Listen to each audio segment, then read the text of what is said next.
All right, so today we're going to take a deep dive into DC6 compliance. DC6 compliance. Yeah, and I know what you're thinking. Oh, yeah. Tax regulation sounds super fun, right? Right. But really, this stuff is a lot more interesting than it might seem at first. It really is. We're talking about like international transactions, hidden arrangements, and like a whole global system for keeping companies honest. So we've got a ton of sources here. Okay. Guidelines, real-world case studies, even some leaked documents. Wow. And we're going to break it all down. Sounds good. You'll be surprised how much this impacts like the global economy. Yeah. And maybe even like your own investments. Absolutely. What's really fascinating about D6 is it's not just about like catching companies trying to like skirt the rules. Right. It's actually like a bigger shift towards transparency in international business. So before we get too far ahead of ourselves, Sure. Can we rewind a little bit? Yeah. What exactly is DAC6? It sounds kind of like something of a spy movie. You're not far off. Okay.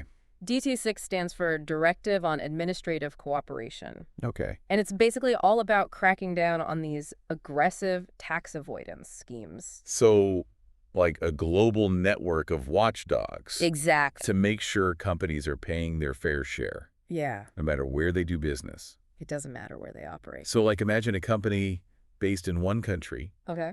Doing business in another. And maybe trying to optimize their tax obligations. Right.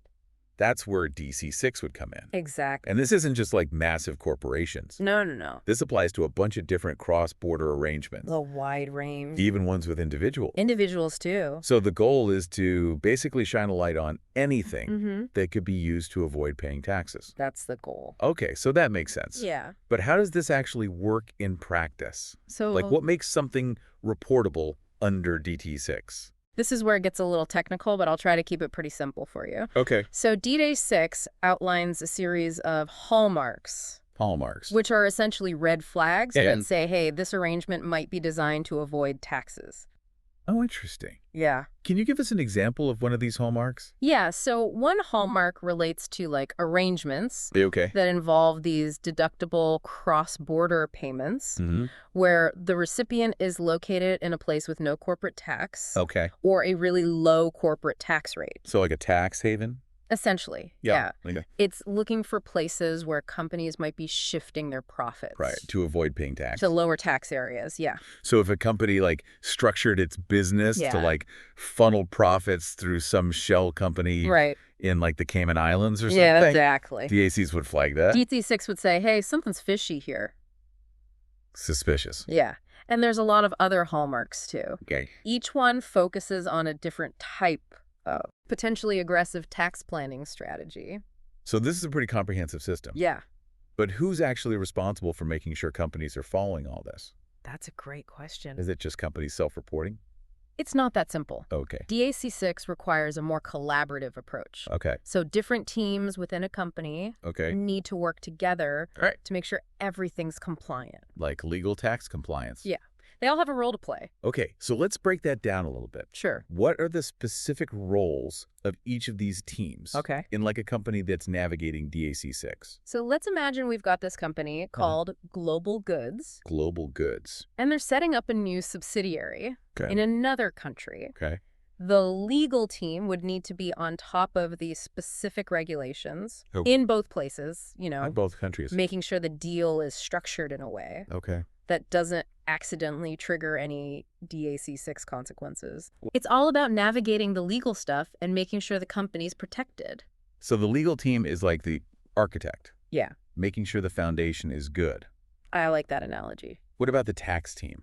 So the tax team... Where do they fit in? They would be focusing on analyzing like the financial flows within the deal, making sure everything's kosher with the local and international tax laws.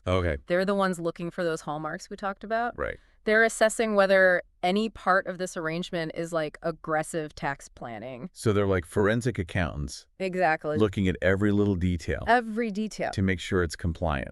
Precisely. And then you've got the compliance team. Right. The compliance team is responsible for actually like putting the systems and procedures in place for reporting anything that falls under DC6. So they're like the project managers for the whole thing. Yeah, that's a great way to think about it. Okay. They gather all the info from the legal and tax teams. make sure all the documents are good, right, and submit everything to the right people. So there's a lot of coordination here. A lot of coordination. A lot of communication. Communication is key. To make sure this all runs smoothly. It really is. And that's like one of the main takeaways here, right? Absolutely. DT6 compliance is a team effort. It's a team effort. You got it. It sounds like it'd be really easy to get overwhelmed with all this. Yeah. So I imagine technology has to play a pretty big role here, right? Oh, absolutely. Yeah. Trying to keep track of all this stuff manually would be like a total nightmare. Yeah. So more and more companies are turning to like software to help manage DT6 compliance. So it's kind of like having a digital assistant. Yeah. To make sure they're on top of everything. That's a good way to put it. Okay. These platforms can monitor like transactions in real time. Oh, wow. And flag anything that could be like a DT6 issue. They can even automate a lot of the reporting, which makes things a lot more efficient. Can you give us an example of how this might actually work? Sure. Let's go back to global goods. Okay, global goods. Let's say they're using a software platform. Okay. That's connected to their accounting system. Okay. Every time there's a cross-border transaction, the software automatically checks it. Checks it for against the DC6 hallmarks. Oh, wow. And if it finds a problem, it aloots the right people. So like the tax team or the legal team to investigate it? Yeah. That's pretty amazing. It really helps. But I'm guessing technology isn't a perfect solution here, is it? You're right. Technology is a great tool. Yeah. But it can't replace human judgment. Okay. You still need experienced tax professionals. To make the final call. To look at those transactions. And make sure everything's really in line. It's more of like a partnership. Exactly. Between humans and technology. It's a collaboration. So companies still need those teams. Yeah. Legal, tax, compliance. They're all essential. To analyze these transactions, interpret the rules, and make sure they're doing everything right. That's right. It sounds like a pretty delicate balancing act. It can be. And to make it even more complicated, no. DAC6 is always changing. Okay. Regulations get updated. There's new interpretations. Yeah. Companies need to be able to keep up. That sounds like a lot of headaches. It can be challenging. Yeah. That's why it's so important for companies to not only have like the right technology and the expertise, but also to like really build a culture of compliance.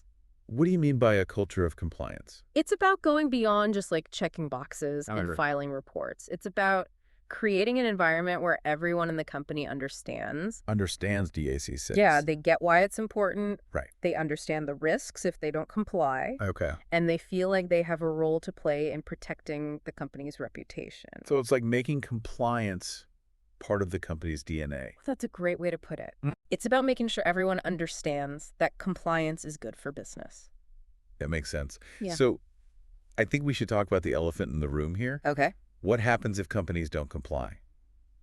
Oh, the consequences can be pretty serious. Okay. We're talking big financial penalties. Oh, wow. Reputational damage. Yeah. That can be really hard to come back from. Right. And even criminal charges in some places. So this isn't just a slap on the wrist. No, definitely not. These days, news travels fast. Yeah. And a company caught evading taxes can face a huge public backlash, and that can really hurt their bottom line and their ability to get investors. It's like a ripple effect. Exactly. One little compliance issue can have huge consequences. For the company's finances, their reputation, even their future. And regulators are getting better at catching this stuff. Absolutely. They're sharing info across borders. Okay. They're using like data analytics to find patterns. And they're not afraid to make examples out of companies that are trying to cheat the system. So the message is pretty clear. It is. DAC6 compliance is not something to mess around with. You got it. This is serious business. Yeah, it needs to be a top priority. For any company that's doing business internationally. You mentioned earlier that DC6 is part of like a bigger movement towards transparency and cooperation between countries. Can you talk a little bit more about that? Sure. DC6 is just one piece of the puzzle. Okay. There's a growing global agreement that we need to deal with tax avoidance. Like the world is realizing that we're all in this together. Exactly. And as this movement grows, we're probably going to see more initiatives to close loopholes and make sure everyone's playing by the same rules. So what does all this mean for our listeners? I think the main takeaway here is information is power. Right. The more you understand these systems, the better you'll be able to navigate them. So it's like having a roadmap. It is. To help you avoid the pitfalls. Exactly. And remember, Day 6 is all about transparency. Okay. So if you're not sure about something, It's always best to err on the side of caution. Right. And get some advice from an expert. Great advice. So as we wrap up our deep dive here, what are some key things you want our listeners to remember about DC6? So much to think about. It sounds like DC6 compliance really is like a multifaceted thing. It is. You need good teams, smart tech, and like a company culture that really values transparency. Yeah, you need all of those pieces working together. It's an ongoing process, too. Oh, absolutely. Companies need to stay updated on the rules and adapt their strategies and all that. That's right. It's not a one-time thing. You know, it's interesting. We always hear about tax avoidance like it's a bad thing. Yeah. But it seems like DC6 is actually pushing for positive change. In a way. It's like encouraging companies to be more upfront. More transparent. And accountable for what they're doing. Absolutely. And it's not just companies either. Right. DAC6 is also giving individuals more power. Yeah. Investors, consumers, just regular people. To hold businesses accountable. That's a really important point. Which brings me to something I was wondering about. Okay. We've talked about the consequences for companies that don't comply. Right. Big fines, reputational damage. But what about the individuals involved? Yeah. Are they held responsible too? Well, it really depends on the specifics of the situation and where it happened. Right. But in a lot of cases, yes. So individuals. Individuals who knowingly help with tax avoidance, they can face consequences too. Like what kind of consequences? Well, it could be fines, professional sanctions. Even jail time in some places. Wow. So the stakes are high for everyone. They are. It's not just a corporate issue anymore. Right. This is about personal responsibility, too. Absolutely. It really highlights how important ethical decision-making is. At every level, yeah. This has been super insightful. Glad to hear it. But for our listener who might be feeling a little lost with all this information, what's like the one piece of advice you'd give them? Don't be afraid to ask questions. If something doesn't make sense or you're not sure what something means, get some help. Talk to your colleagues, talk to experts, do some research. So it's all about staying curious? And informed. The world of international transactions is definitely complicated. It is. And it's always changing. But with the right knowledge and approach, it's manageable. That's good to know. And remember, DC6 is really about making things fair and transparent. By understanding the rules and following them, we can create a better global economy. That works for everyone. That's the goal. Well said. Thanks for joining us for this deep dive into DC6 compliance. It was my pleasure. It's been fascinating. And to our listener, keep learning, keep asking questions, and keep diving deep into the world around you. We'll see you next time on The Deep Dive.